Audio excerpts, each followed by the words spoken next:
우린기계와 오성첨단 소재입니다. 우린기계 같은 경우에는 최근에 이슈를 받았던 게 불매운동 테마로 분류되면서 화천기계 다음으로 주목을 받았었죠.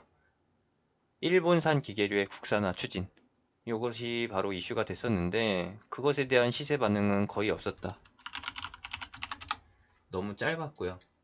시세에 나온 폭도 기대치에 못 미치는 수준이었죠.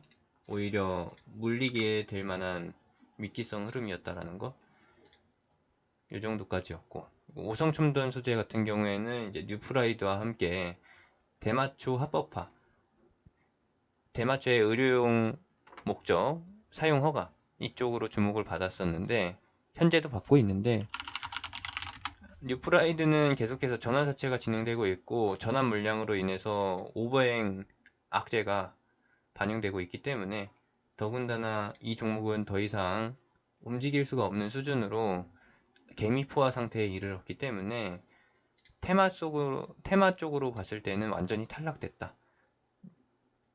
증시 관점에서 봤을 때에도 이 종목은 더 이상 가능성이 없다라고 봐주셔야 되는 거고, 이제 그나마 살아있는 게 오성첨단 소재입니다.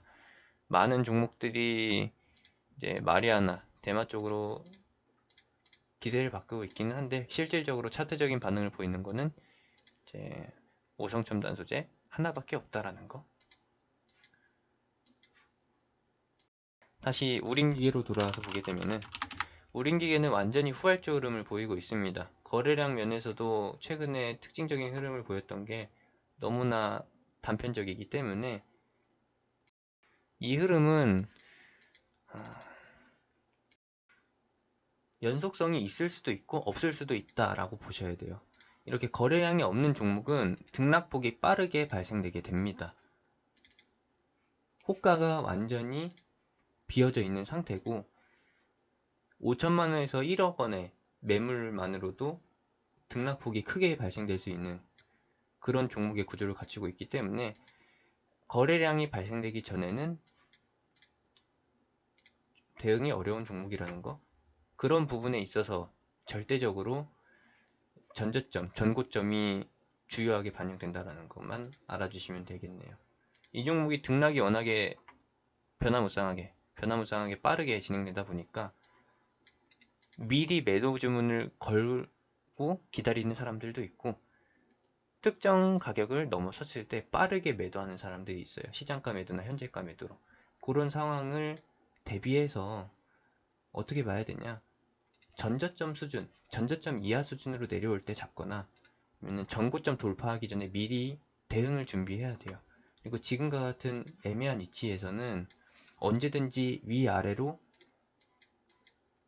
쏟아져 내리거나 돌파해서 상승할 가능성이 있기 때문에 판단을 잘 해야 된다. 손바닥 뒤집듯이 시세가 바뀌기 때문에 롤러코스터 잘 못하시는 분들, 멀미가 심하신 분들은 이런 종목 하시면 안 돼요. 모멘텀이 받쳐질 수 있는 부분, 제가 예상해 볼 수 있는 부분은 없고 이 종목이 단순히 테마주로 엮일 수 있을 만한 구조를 갖추고 있다는 거. 낮은 시가총액에 그리고 높지 않은 비교적 낮은 유통주식 비율 44%, 45% 수준이 유통되고 있으니까 시중에 유통되고 있는 물량은 250억 정도거든요. 250억 정도가 유통되고 있고 누군가가 이제 3,800원 이하 3,500원 수준에서의 매집을 노려본다라고 하면은 얘는 충분히 이번 대선에서 특정 테마주로 해서 움직일 가능성이 있다라고 봅니다. 원래 이런 종목들이 움직이는 시기가 바로 지금과 같은 시즌이에요. 제가 따로 분석을 해보지는 않았는데 최근에 최대 주주가 바뀌었거든요. 주식 증여 방식으로. 이 부분도 남겨놨었는데 원래 주식을 증여할 때에는 주가를 낮춰놓은 상태에서 증여를 해야 세금을 덜 냅니다. 세금을 덜 내기 위해서 주가가 하락하게끔 방치해 둔 것도 있을 것이고, 그리고 이전에 2016년도에서 2017년도라고 하면은 어떤 시즌이냐, 대선 테마주가 움직였던 시즌이에요. 동그라미로 표시해드리는 위치가 탄핵 정국이 열리기 시작했던 그 시기인 거고, 그리고 네모로 표시해드렸던 부분이 바로 대선 투표가 끝난 시점이라는 거. 동그라미로 표시해드렸던 부분은 문재인 테마주 대장주인 바른손이 최고가를 기록했을 때, DSR 제강이 최고가를 기록했을 때, 안철수의 안랩이나 써니전자가 최고가를 기록했을 때와 똑같은 위치입니다. 똑같은 차트 패턴이라는 거.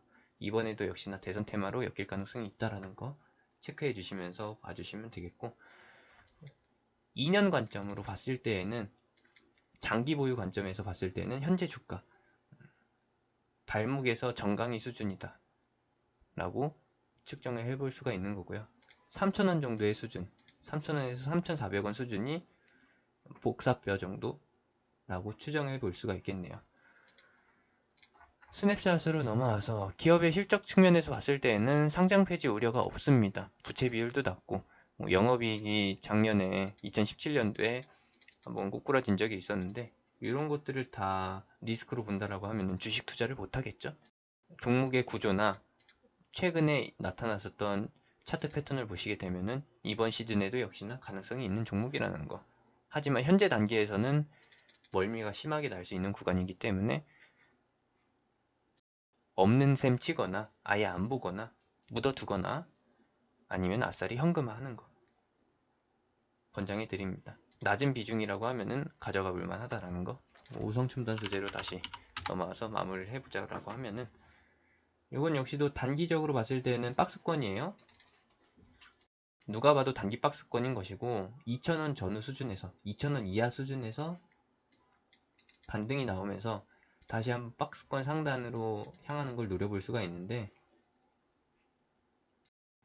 얘는 지수의 방향성과 상관없이 그냥 혼자서 독단적으로 움직이는 개별주이기 때문에, 이제 혼자 남은 테마주이기 때문에, 테마주이면서 혼자 대장인 그런 종목이기 때문에 차트로만 간단하게 봐주시기 바랍니다.